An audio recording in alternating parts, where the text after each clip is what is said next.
In the let's go back to the timeline, no? So we have the June 4 to August 12. So ibig sabihin buong bakasyon you should be doing standardization. Okay? Ano yung standardization na yon? Ibig sabihin dapat nag-start na tayong kung yan man ay 5 products, dapat ma-standardize na natin. Okay? At pag sinabi nating standardization, we should be standardizing 3 factors. Ano yung tatlong factor na yon? Okay? So the first one is the proportion. Second is the time. And third is the temperature. Okay? Ito yung process natin mismo. Pag sinabi natin proportion, no? As much as possible, we start, okay, with the proportion using the weight, the measures of weight. Okay? Hindi po pwedeng, sir, sa bahay lang kami nag-standardize, kaya isang, what do you call this, isang kurot na asin. Okay? Meron po kaming measuring cup sa bahay, kaya 1 cup of flour. Hindi pwede yon. Ang gamitin natin is weight. Ibig sabihin, kailangan meron tayong timbangan. Sir, paano yun? Wala kaming timbangan sa bahay. Pwede kayong gumamit ng hot and cold kitchen laboratory. Okay? All you've got to do is to ask your Ma'am Laila. Okay? I don't know kung meron ba silang request slip for that. Okay, for a schedule ng inyong gagawing what they call this, standardization, no? So ibig sabihin, kung if we have, let's say, ingredient number 1, can you see this? Apo. Okay, let's say we use 5 grams of ingredient number 1, and then let's say 120 grams, 420, 180, and then 50. All of which in grams. Okay? Hindi po pwedeng merong grams, merong tablespoon, merong teaspoon. Okay? Sir, paano kapag liquid? Still, it should be in grams. So, bakit importante that it should be weighed in grams? So that if we will be making an adjustment, it would be easier for us to adjust. Anong ibig sabihin noon? Let's say, ang ingredient number 1 natin is salt, 5 grams. Medyo maalat pa. May basis tayo ngayon sa pagbabawas. Sir, baka pwedeng gawin nating 4 or gawin nating 3. That is the importance of standardizing the proportion. Yung iba, hindi naglilista, nilalagay sa utak. Hindi pwede yon. Kailangan bawat ingredient, wini-weigh, and then nililista. Ngayon, after the proportion, we have the time. Ibig sabihin, kung ang process nagre-require ng time, susundin natin yon. Kailangan natin ng timer. Okay? Let's say, i-rest natin ng dough for 10 minutes. It should always be 10 minutes. Hindi pwedeng minsan ay 10, minsan ay 15, minsan ay 20. Okay? Kung ang standardize natin ay 10, we should always be doing 10. Sumunod is the temperature. Ano naman yung temperature? Okay? We should have a thermometer. Okay? O, ilan sa mga may bahay ang meron thermometer? Ako mismo rito sa bahay namin walang thermometer. Hindi thermometer na panlagay sa kilikili, ha? Okay? A food thermometer. Okay? Let's say, iboboil natin at 100 degrees Celsius. Okay? So, walang problema kung yan ay tubig. Pag kumulo yan, automatic yan, 100 degrees Celsius. Pero kung yan ay hindi tubig, let's say it is a syrup, let's say it is a salt solution, iba ang temperature niya kapag meron na siyang halo. Okay? So, we will be needing thermometer for that. Let's say, for example, we will be, let's say, cooking the product at 212 degrees Fahrenheit, degrees Celsius for 20 minutes. So, ang kailangan natin, time at saka temperature. So, we need a timer. We need a thermometer. That is how we standardize. I believe in your laboratory, you have your standardization. So, that is about the standardization in terms of proportion, in terms of time, in terms of temperature. No? So, for example, can somebody please give me a sample product? Rainiel, ano ang i-develop ninyo? Ano po, signature butchi po. Signature butchi. So, ano ang pinagkaiba ng mga signature butchi niya yun? Ano yung 5? Yung ano po, matcha strawberry, choco banana. Tama ba ang ang spelling ko? Apo. May tipul dun sa matcha. MATCH? Apo. Ano pa yung isa? Choco banana po. Choco banana. Tapos pandan makapuno. Pandan makapuno. Tapos ubi yema po. Tsaka Ube. po, Yema. tsaka Tsaka po, Graham peach mango. Graham. Peach mango po. Peach. Mango. Masarap ah. Okay. Pag sinabi natin butchi, ano ang usual na laman ng butchi? Yung ano po, mung bean. Mung bean. Ngayon, ang tanong ko, Apo. ito bang matcha strawberry ay filling o kasama rin dun sa covering niya? Yung matcha po ay sa covering po. Tapos yung strawberry po, filling po. Ayan. Okay. So, ganito ang gagawin ninyo, no? And dun sa ibang grupo, I want you to use the same principle. Okay? The product is signature butchi. Okay? So, the first one, you have to be an expert in doing butchi. Ibig sabihin, wag mo na yung problemahin itong mga matcha, choco banana. Kailangan ma-perfect nyo muna ang butchi mismo. Kailangan kayo mismo masarapan, yung advisor nyo masarapan. Ang ating dean, associate dean, patikimin ninyo, yung mga professor natin sa patikimin ninyo. Kailangan matanggap muna nila na kaya nyong gumawa ng butchi. Ngayon, pag na-perfect nyo na yung butchi, okay? Pag sinabi nating perfect ang butchi, it should be comparable with with butchi of ano ba ang kilalang butchi of Chowking. Either kaparehas niya o mas masarap pa doon sa ginagawa ng commercial or commercialized product, which is the butchi of Chowking. Hindi pwedeng butchi nung sa palengke. Okay? Always remember, kayo ay HM. Pinakikita nyo yung expertise ninyo, so hindi pwedeng basta na yung product. Naintindihan? Kaya ang daming nagtatagal dito, it is because mismo yung base product, hindi nila pala kayang gawin. Gumastos na ng matcha, ng strawberry, ng choco, ng banana. Bakit? Kasi, bakit mo gagawin ito kung mismong butche, hindi mo kayang gawin? Nakuha nyo yung principle? Apo. Okay? And I'm not talking about only butche, ha? I'm talking with all of the development groups here. Okay? So, gawin nyo muna yung base product. You make it a perfect product before you make a variation of the product. Kasi madali na. Pag na-perfect mo na ang butche, okay, madali mo nang gawin yung matcha strawberry butche. Kasi minsan, Yes po. yung iba dumidiretso. Okay? Nagmamatcha strawberry butchi agad. There is something wrong with the texture. Okay? Sinisi sa strawberry, sinisi sa matcha. Ang may problema pala talaga, hindi ka pala talaga marunong gumawa ng butche. Kaya sinasabi ko, unahin nyo muna yung butche. Let's say, yung unang 2 week nitong June, kailangan i-perfect nyo muna yung butche.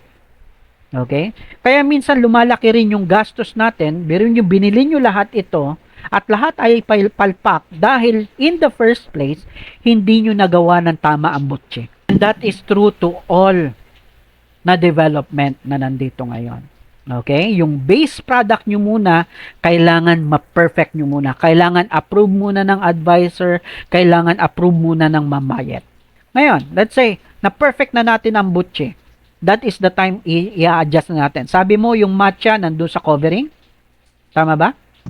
Apo. And then yung strawberry ano yun? Gagawin jam?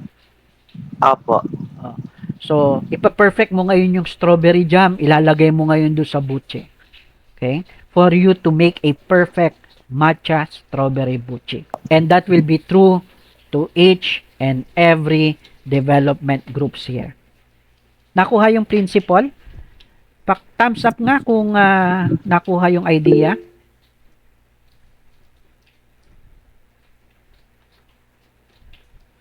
Good afternoon po, sir. Yes, Clarice. Ano ang product ninyo, ine? Development and evaluation of vegetable chicharon po. Vegetable chicharon.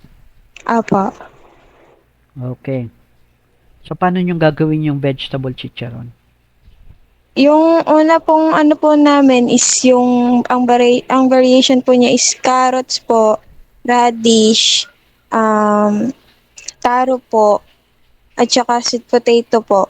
Pero ang ginawa po ng mga panel po is ang binago po namin ay pumili na lang po kami ng tatlo, which is yung sweet potato po, carrots po, at saka po yung taro. Bale, ang gagawin po namin is lalagyan po namin siya ng flavor po na Korean powdered na like barbecue po, barbecue, sweet and sour, chili, sweet, and salted garlic po, ganun po. Bakit kaya tinawag na chicharon? Kasi the way I see it, ano ang product ulit? Ano yung tatlong napili nyo? Ano po, yung taro po, carrots Halimbawa, po. taro. Paano nyo siya gagawin chicharon? I-slice then ipa-fry? Hindi po, ano po, i-binoboiled muna po namin siya po. Then, i-mamash po namin siya. Then, dun po namin paghahaluin yung ibang ingredients din po. Then, after po nung mahalo po yung ingredients, is, i-ano po siya, yung bubuuin po, like, gagawin po siyang parang dough po, yung style po. I-shape niyo po siya. Then, after po nun is i-boiled po ulit siya. Then, ano yun po siya, papakul po. And then, tatry po namin yung oven drying po. Okay, I see now the point, no? Apo. So, ibig sabihin, you start with one. No? Wala mo ng flavoring. Okay? I-perfect nyo muna yung, kung yan halimbawa ay taro chicharon, okay? I-perfect nyo muna yon. Pag na-perfect nyo na yon, that is the time na paglaruan nyo na yung flavor. Nakuha? Apo, sir. Ayan. Miss Leray, what is your product? Ano po, development and evaluation of pizza po. Pizza. Nutri-pizza po. Nutri pizza. Okay. The first ano ngayon is you should know first how to make a pizza. Nakuha? Apo. Okay. Pag na perfect na ang pizza, okay, ano ba ang babaguhin? Ano ba ang magiging changes diyan? Is it only on the toppings or as well as with the dough? Ano po, toppings po, tsaka po ang dough. What do you mean? Ano po, babaguhin po namin ang dough, papalitan po namin siya ng coconut flour po. Okay. So, katulad din, the same principle. Number one, gumawa muna kayo ng masarap na pizza. Okay? Pag nagawa nyo na yung masarap na pizza, that is the only time gumamit na kayo ng changes, okay, na coconut flour in doing your pizza dough. Nakuha? Then, saka pa lang kayo magbabago ng mga toppings. So, nakuha nyo yung principle. Okay? You start with the base product.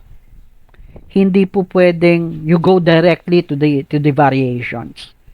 You start with the product, no? And then you standardize the proportion, the time, and the temperature. Okay? So for the next 2 months, June, July, and the first week of August, wala kayong ibang gagawin kundi mag-standardize. Para pagdating ng pasukan, pag tayo nag-enroll na, balikan natin yung ating August 13 to September 9, that is mass production and sensory evaluation. Okay? And then September 10 to 23, thesis writing. And then by September 24, start na tayo ng endorsement. Okay? So, I would advise, okay, kung kaya nating matapos ng September 24, October, hanggang para ma-reach natin itong 100, 95, 90 sa timeliness, at least may ensure din natin na hindi tayo maantala sa ating OJT the following SEM. So, just make sure that you make a constant consultation with your advisor, no? Para guided tayo. Anyway, pag nag-request nga pala kayo ng standardization, ang bilin ng Mang Mayet at saka ng Ma'am Laila is that you have to be with your advisor during those times. Okay? Kasi siya ang magbabantay sa inyo. Hindi naman pwedeng walang magbabantay na teacher sa inyo. So, ibig sabihin, pag nagpa-schedule kayo, make sure na available din yung inyong advisor. Okay? So, maliwanag ba yon? Opo. Then, pag-enroll natin on the first week, ayan, pwede na tayong mag-mass production at magpapa-evaluate na tayo. Okay? In the evaluation, dalawang group of respondents. We have the consumer panel, 50 yon. Okay? And then, 10 manggagaling na sa expert tester. Okay? So, yung consumer panel, ang evaluate nila is level of acceptability. Yung ating hedonic test using the hedonic rating scale. Ang ating na mga expert tester, okay, 6 doon ay yung ating mga instructor and then 4 doon ay yung mga expert. Let's say, kung yan ay pizza, edi ipa-evaluate natin yan sa mga expert ng pizza. Let's say, yung mga manager or supervisor noong, let's say, Shakey's, ng, what do you call this? Greenwich. Ano pa ba mga pizza rito? We have Domino. Okay, so, depende yan. Ano yan? Latsa. Latsa pizza. Tama. Ayan. Thank you. So, depende yan doon sa product ninyo, no? So, 6 manggagaling sa faculty na evaluator na expert and then 4 ay manggagaling sa ating mga expert in the field. Depende doon sa ating product. Maliwanag ba yung ating standardization? Opo. Okay. Opo. Now, let us try to imagine yung grupo mo walang ginawa mula June to August. Okay? So, ano mangyayari? August 13 to September 13 to October 13. 2 buwan. Doon ka pala magagawa. O di, November, December ka na makakapagpasa. Okay? And the worst is, hindi mo kayang tapusin. Ayan yung mga nangyayari na hindi nakakapag-defense on time. Incomplete. Ako yung merong ilang incomplete ngayon. 3, 5 estudyante na incomplete. And then, hindi makapag-OJT. Bakit? Kasi incomplete. So, wag na natin hintayin yon. So, para ma-ensure natin na talagang tayo ay makakapag-submit on time, okay, we do our part during the vacation. You tell your parents about it. Okay? May gastos. Bakasyon na, nagastos pa. Punta pa ng school. Bakit? Magi-standardization. So, I have already announced to our GC ng faculty, that they will be expecting na yung ating mga groups, okay, will be doing the standardization. So, they will be giving a consultation hour for you, okay, every week. No? So, make a constant communication with them. Okay, para wala tayong problem.